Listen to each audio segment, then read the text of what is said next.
Hai teman-teman semua, apa kabar? Gua harap dan gua selalu doakan agar kalian selalu dalam keadaan sehat tentunya. So guys, welcome back to this channel with the new episode. Untuk episode kali ini, gua akan ngebahas token atau project yang memang sudah di request agar token ini dibahas di channel ini. Dan menurut gua, why not? Let's talk about it. Token atau project yang akan kita bahas di video kali ini adalah Shinjiro. Namun sebelumnya perlu gua sampaikan bahwa di video ini gua hanya nge-review atau hanya ngebahas token ini. Dan to be honest, gua bukan holdernya.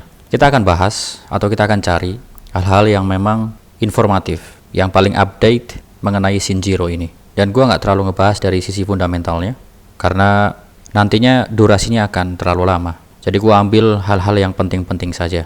Oke ya. Dan seperti biasa, sebelum gua lanjutkan video ini, atau sebelum gua ke pembahasan intinya, gua pengen disclaimer on dulu bahwa I'm not financial advisor and this video is not for financial advice. So please buat kalian tetap do your own research, karena Dior itu penting. Di video ini sama sekali tidak ada suatu ajakan untuk membeli ataupun mungkin menjual aset kripto, khususnya Shinjiro. Waktu gua ngelihat Shinjiro di CoinMarketCap untuk pertama kalinya, gua sempat kaget karena terlihat dari chartnya ini tampak sangat aneh sekali. Dan usut punya usut, ketika gua main ke Twitternya, ke Twitter page-nya, ternyata ini memang sudah dituliskan bahwa Shinjiro relaunch pada tanggal 15 Mei jam 11 AM Eastern Time, dan ini adalah smart contract-nya. Atau bisa diartikan bahwa Shinjiro telah bermigrasi ke version 2. Dan kalau kita lihat tadi yang di CoinMarketCap cukup masuk akal, karena baru kemarin bermigrasi, tentunya details Shinjiro di CoinMarketCap itu masih belum diupdate. Dan untuk kalian teman-teman yang mungkin mau masuk ke Shinjiro, kalian harus berhati-hati. Kalian harus memastikan bahwa smart contract yang kalian masukkan adalah smart contract V2-nya, bukan yang V1. Itu kalau kalian misalkan mau beli di decentralized exchange. Kalau kita ke website resmi dari Shinjiro token ini, di main page-nya ini sudah dijelaskan mengenai relaunch atau migrasi dari Shinjiro. Selain itu pun juga ada Q&A untuk pertanyaan-pertanyaan yang memang penting. Seperti yang sudah di-mention di sini, Shinjiro will be migrating from ini token yang lama ke token yang baru, yaitu ini. Di tanggal 15 Mei jam sekian, seperti yang tadi di Twitter page-nya. Penting perlu diperhatikan, from this date forward, the old contract will no longer be active and will be null.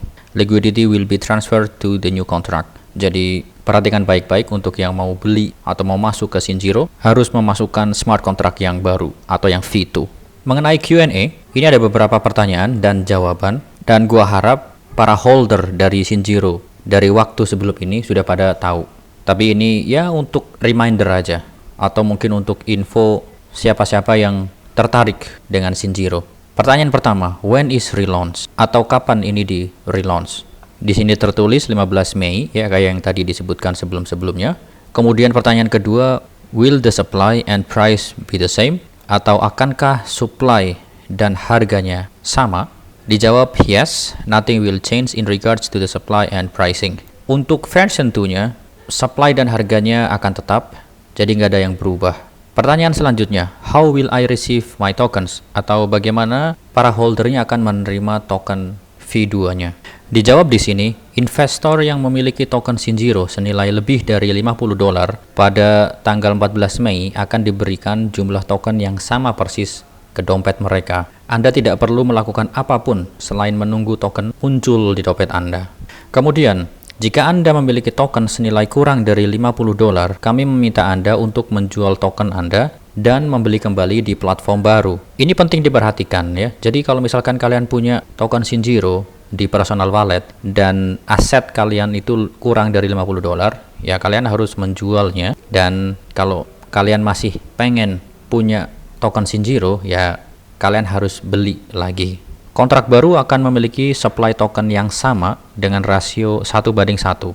Tidak ada perubahan harga yang akan terjadi. Artinya jumlah token yang kalian miliki di versi 1 ketika sudah dimigrasikan ke versi 2, ya kalian akan menerima jumlah token yang sama dengan aset yang sama tentunya. Pertanyaan selanjutnya, what if my tokens are held on an exchange platform? Atau bagaimana kalau misalkan para holdernya nge-hold token Shinjiro di centralized exchange?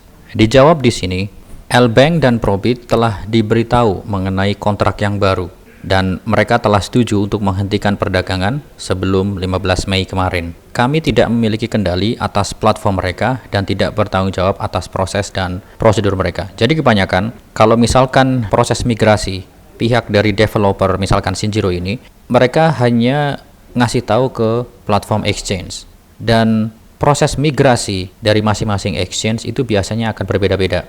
Jadi pada saat proses migrasi ini, pihak developer pun juga tidak punya kontrol apapun. Artinya nggak bisa ngedesak biar lebih cepat atau seperti apa. Itu sudah wewenang dari platform exchange tersebut. Ya kalau misalkan kalian punya di L-Bank atau Probit, ya tinggal tunggu aja. Intinya pihak developer Shinjiro sudah memberitahukan ke mereka bahwa ini sudah ada smart contract yang baru, yang version 2. Karena nantinya itu terserah L-Bank dan Probit. Kemudian pertanyaan penting selanjutnya, are the tokenomics changing? Atau apakah tokenomics-nya berubah? Dan yes, tokenomics on new contract will be 9% buy and 9% sell. Website will be updated to show new breakdown.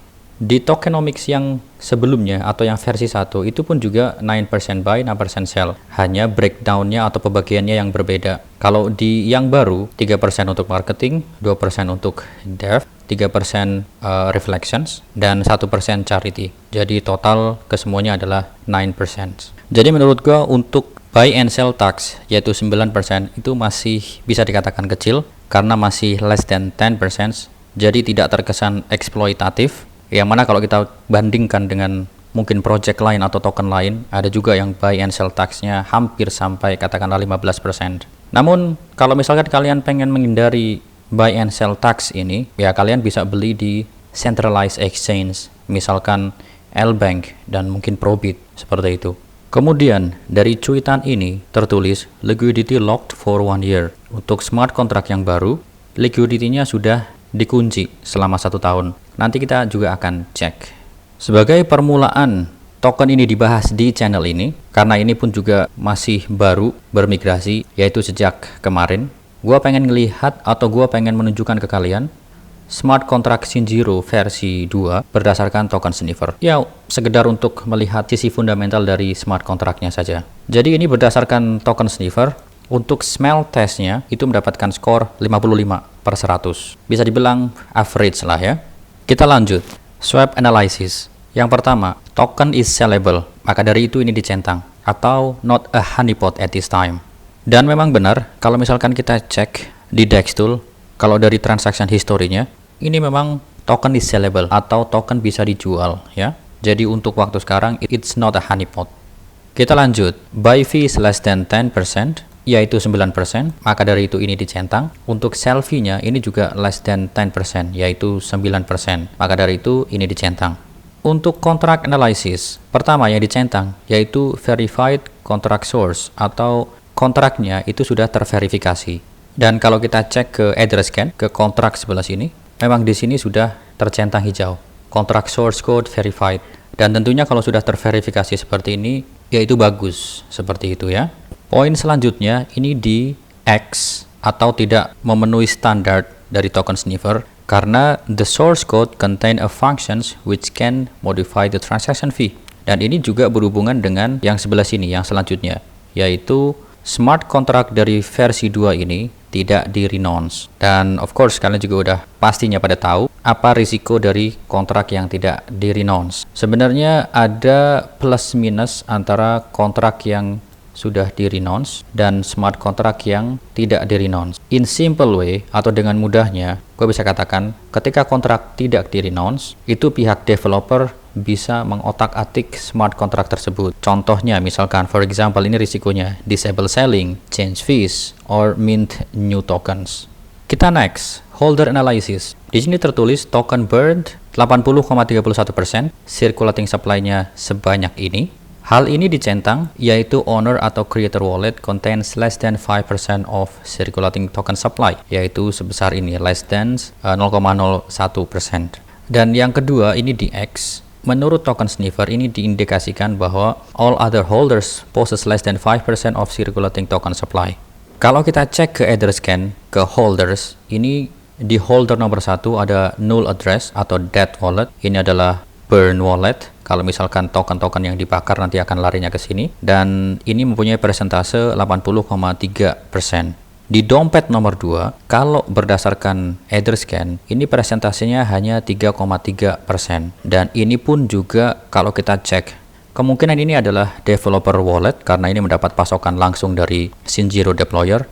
Namun bisa dikatakan wallet ini punya persentase yang kecil ya, karena masih kurang dari 5%. Dan seperti yang tadi di token sniffer yang mana tertulis all other holder possess more than 5% of circulating token supply, kalau misalkan kita lihat berdasarkan Etherscan ini nggak ada yang melebihi 5%. Jadi kemungkinan besar yang ada di token sniffer itu belum diupdate.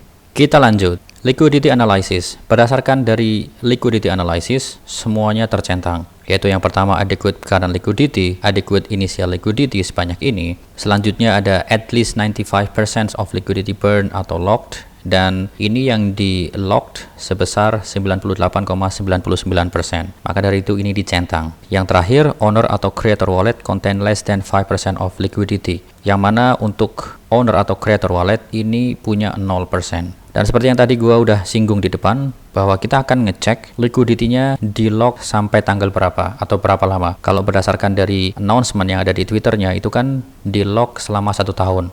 Kita cek di Etherscan, ini adalah LP-nya ya, di holder, ini di nomor 1, di holder yang pertama yang mempunyai persentase 99,0%, ini dikunci. Kita ke bawah, klik to see more, kemudian decode input data. Di sini ada unlock date-nya, kita copy bilangan ini, kemudian kita masukkan ke epoch converter seperti biasa, press enter.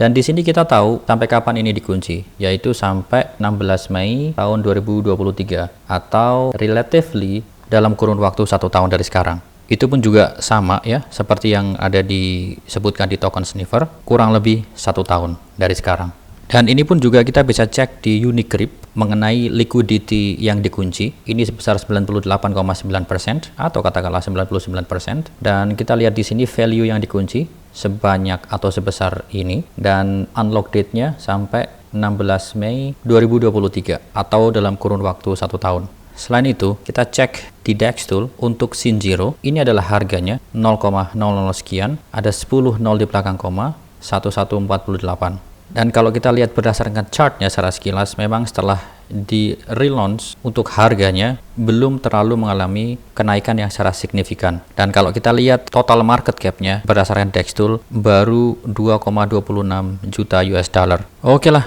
teman-teman, mungkin untuk pembahasan singkat kali ini mengenai Sinjiro gua cukupkan sampai di sini. Sekali lagi, kalau misalkan nanti ada hal yang menarik atau mungkin kalian banyak yang tertarik dengan Sinjiro, nanti kita akan bahas selain waktu. Tentunya kalau misalkan ada hal-hal yang menarik ya. Gue ucapkan terima kasih banyak untuk yang sudah nonton video ini. Dan thank you banget yang udah support channel ini. Really appreciate you guys. Gue Setiawan undur diri. Keep safe, keep healthy. Don't forget to take a profit.